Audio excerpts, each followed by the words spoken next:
आदिशक्ती मुक्ता बाई की जय. म्हणून या भोगी त्रिशुद्धीर चुके आणि बुद्धी होण्यासारखी ठाके. माझ्या कपाळी पिटावे लोके ते लुटेल काया.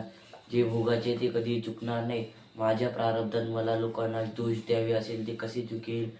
यद्भावी न तद्भावी भावी चन्यत धन्यता. आज मी तर याच्यावर एक कथा सांगणार आहे. धर्मराजाची सभा भरली होती. त्या धर्मराजाच्या सिंहासनावर एक छत्री होती. त्या छत्रीच्या टोकावर एक पोपट बसलेला होता आणि त्या पोपटाकडे यम पाहून हसले. मग पोपटाला वाटलं की आता आपला बजेट आहे आणि पोपट लगेच गरुडाकडे गेला. गरुड म्हणतो, यम पाहून हसला म्हणजे आता तुझ्या बजेट आहे. मी तुला 7 समुंदर पार एका गुफेत सोडून येतो.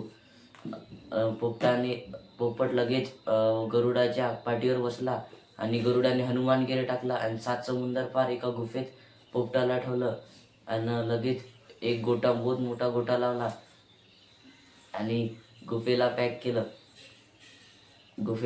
केलं आणि सभेत वापस येतो गरुडाकडं पाहून डबल यमराज हसला. मग गरुड विचारतो, यम का तू माझ्याकडे पाहून हसू राहिला. यम म्हणतो, अरे मूर्खा, त्या पोपटाचं मरण 7 समुंदर पार एका गुफेत मांजरीच्या हाताने होतं आणि मी विचार करत होते की हा एवढसा पोपट एवढ्या दूर त्या 7 समुंदर पार कधी जाईल आणि कधी त्याचे मरण असेल. हे मी याचा विचार करतो. याच्यातून आपल्याला हे उपदेश मिळते की जे भोगाचे ते कधी चुकणार नाही. म्हणजे माझ्या प्रारब्धात मला लोकांना दोष द्यावे असेल ते कसे चुकेल. आदिशक्ती मुक्ता बाई की जय.